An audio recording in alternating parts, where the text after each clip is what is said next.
नमस्कार। जरा सोचिए, 50 साल, आधी सदी, इतने लंबे इंतजार के बाद इंसानियत एक बार फिर से डीप स्पेस में यानी चांद की तरफ अपना अगला कदम बढ़ा रही है। तो चलिए इस ऐतिहासिक मिशन आर्टेमिस 2 को जरा और गहराई से समझते हैं। बिल्कुल सही सुना, 50 साल से भी ज्यादा का वक्त। आखिरी बार जब इंसान ने चांद पर कदम रखा था वो साल था 1972, और अब इतने लंबे गैप के बाद हम आर्टेमिस 2 मिशन के साथ कह सकते हैं कि एक तरह से घर वापसी कर रहे हैं। लेकिन एक सवाल मन में जरूर आता है, आखिर अभी क्यों? 50 साल तक सब शांत था, तो अचानक से चांद पर जाने की ये होड़ क्यों मच गई? बस इसी सवाल का जवाब आज हम इस पूरी चर्चा में ढूंढने वाले हैं। तो चलिए शुरू करते हैं। सबसे पहले बात करते हैं इसी मिशन की, आर्टेमिस 2 की। देखते हैं कि कौन जा रहा है और असल में उनका मकसद क्या है। तो ये हैं वो 4 लोग जो इतिहास बनाने जा रहे हैं: Reid Wiseman, Victor Glover, Christina Koch और जेरेमी हैंसन। ये मिशन अपने आप में कई मायनों में खास है। क्रिस्टीना कोच चांद का चक्कर लगाने वाली पहली महिला बनेंगी और जेरेमी हैंसन पहले कनाडाई। एक बात साफ कर देना बहुत जरूरी है, ये लोग चांद पर लैंड नहीं कर रहे हैं। नहीं, आर्टेमिस 2 असल में एक बहुत जरूरी, कह सकते हैं एक टेस्ट फ्लाइट है। करीब 10 दिन का मिशन, जिसमें ये लोग लगभग 11.5 लाख किलोमीटर का सफर तय करेंगे। चांद के फार साइड का, यानी उस हिस्से का जो हमें कभी नहीं दिखता, उसका चक्कर लगाकर सेफली वापस आएंगे। असली मकसद है आगे के लैंडिंग मिशन के लिए सब कुछ पक्का कर लेना। अच्छा, इस नए मिशन के बारे में और जानने के लिए क्यों ना इसकी तुलना इसके लेजेंडरी पूर्वज अपोलो मिशन से की जाए। इससे हमें ये अंदाजा लगेगा कि टेक्नोलॉजी के मामले में हम कितना आगे निकल आए हैं। और नामों के पीछे की कहानी भी बड़ी मजेदार है। ग्रीक माइथोलॉजी में अपोलो और आर्टेमिस जुड़वा भाई बहन हैं। अपोलो सूर्य के देवता और आर्टेमिस चांद की देवी। तो पहले हमने अपोलो को भेजा और अब उनकी बहन आर्टेमिस की बारी है। कितना काव्यात्मक है ना? अब जरा टेक्नोलॉजी में आए फर्क को देखिए। ये कोई छोटा मोटा अपग्रेड नहीं है। आज का ओरियन कैप्सूल 60 के दशक के अपोलो कैप्सूल से बहुत बड़ा है। इसमें 25% ज्यादा जगह है। और कंप्यूटर्स, अरे वो तो 20,000 गुना तेज है। और मेमोरी, जरा इस नंबर पर गौर कीजिए, 12 लाख गुना ज्यादा। मतलब जमीन आसमान का फर्क है।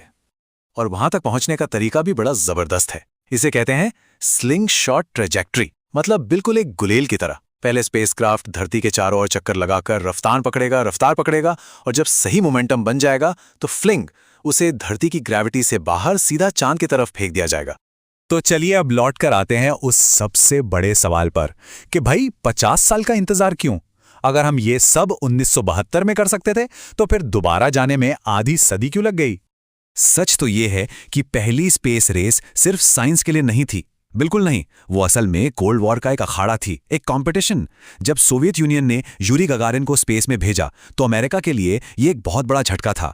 तो जवाब में उन्होंने ऐलान कर दिया कि वो चांद पर इंसान उतारेंगे, ये साबित करने के लिए कि असली टेक्नोलॉजिकल सुपर पावर कौन है। और ये रास्ता बिल्कुल भी आसान नहीं था। अपोलो 11 की उस एक बड़ी छलांग से पहले न जाने कितने छोटे छोटे कदम उठाए गए। अपोलो 1 में एक भयानक हादसा भी हुआ था। उसके बाद एक एक करके पहले ऑर्बिट में, फिर चांद के ऑर्बिट में, और फिर लैंडिंग की पूरी ड्रेस रिहर्सल तक की गई।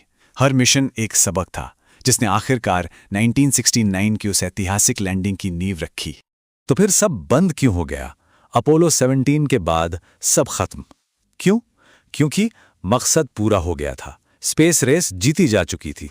अमेरिका ने साबित कर दिया था और ये मिशन बेतहाशा महंगे थे। उनसे कोई फाइनेंशियल रिटर्न तो आ नहीं रहा था, तो बस प्रोजेक्ट पर ताला लगा दिया गया। और हाँ, इन सालों में कई कॉन्स्पिरेसी थियोरीज भी खूब चली, जैसे कि अरे झंडा वैक्यूम में कैसे लहरा रहा था? असल में उसे सीधा रखने के लिए एक रॉड लगी थी। या फिर फोटोज में तारे क्यों नहीं हैं? क्योंकि चांद की जमीन इतनी चमकदार थी कि कैमरा सेटिंग्स के कारण तारे दिखे ही नहीं। और वो अजीब परछाइयां, वो ऊबड़ खाबड़ जमीन की वजह से थी। सिंपल। तो फिर 50 साल बाद ऐसा क्या बदल गया? बदला ये है कि एक नई स्पेस रेस शुरू हो चुकी है। लेकिन इस बार खिलाड़ी भी नए हैं और दांव पे लगी चीजें भी बिल्कुल अलग हैं। और इस नई रेस का सबसे बड़ा खिलाड़ी है चीन। चीन ने खुलेआम ऐलान किया है कि वो 2030 तक चांद पर अपने एस्ट्रोनॉट्स उतार देगा। और ये ऐलान अमेरिका के लिए एक तरह का वेकअप कॉल है, ठीक वैसे ही जैसे कभी सोवियत यूनियन का चैलेंज था। और अमेरिका का जवाब भी उतना ही साफ है। व्हाइट हाउस ने खुद कहा है कि आर्टेमिस का एक बड़ा मकसद है अमेरिकी अंतरिक्ष वर्चस्व सुनिश्चित करना। तो ये सिर्फ खोजबीन नहीं है, ये प्योर जियोपॉलिटिक्स भी है। लेकिन इस बार एक और चीज है जो पहले नहीं थी, और वो है पैसा। बहुत सारा पैसा। ये जो नंबर दिख रहा है 500 करोड़ रुपए, ये हीलियम 3 नाम के एक पदार्थ की सिर्फ 1 किलो की कीमत का अंदाजा है। तो ये हीलियम 3 है क्या भला? समझिए, ये एक ऐसा खजाना है जो क्लीन न्यूक्लियर फ्यूजन एनर्जी यानी साफ सुथरी ऊर्जा का भविष्य हो सकता है। और मजे की बात यह है कि सूरज से आने वाली सोलर विंड्स ने इसे करोड़ों सालों से चांद की मिट्टी में भर भर कर जमा किया है। ये एक गेम चेंजर रिसोर्स हो सकता है। और यही बात हमें अपने आखिरी हिस्से पर ले आती है। अब ये रेस सिर्फ चांद पर वापस पहुंचने की नहीं है, बल्कि वहां पहुंचकर आगे क्या करना है उसकी है। मतलब अब विजन सिर्फ झंडा गाड़कर वापस आने का नहीं है, बिल्कुल नहीं। जो बड़ा सपना है वो है चांद पर एक परमानेंट बेस बनाने का। एक ऐसा बेस जहां से साइंस रिसर्च भी हो और हीलियम 3 जैसे रिसोर्सेस को निकाला भी जा सके। ठीक वैसे ही जैसे आज हमारे पास स्पेस में इंटरनेशनल स्पेस स्टेशन है। और इसके लिए एक पूरा रोड मैप तैयार है। आर्टेमिस 1 एक अनमैन्ड टेस्ट फ्लाइट थी जो हो चुकी है।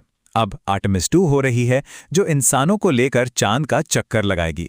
इसके बाद आएगा आर्टेमिस 3 जो 21वीं सदी की पहली लैंडिंग होगी। और उसके बाद मिशन दर मिशन चांद पर एक स्थायी मौजूदगी बनाने का काम शुरू होगा। तो हम सब एक बहुत ही अहम मोड़ पर खड़े हैं। सवाल यह है कि चांद का भविष्य क्या होगा? क्या वो इंसानियत का अगला पड़ाव बनेगा, एक साइंटिफिक आउटपोस्ट, या फिर वो एक खदान बनकर रह जाएगा जहां रिसोर्सेज के लिए देशों में होड़ मचेगी? चांद की कहानी का अगला पन्ना अब लिखा जाना बाकी है।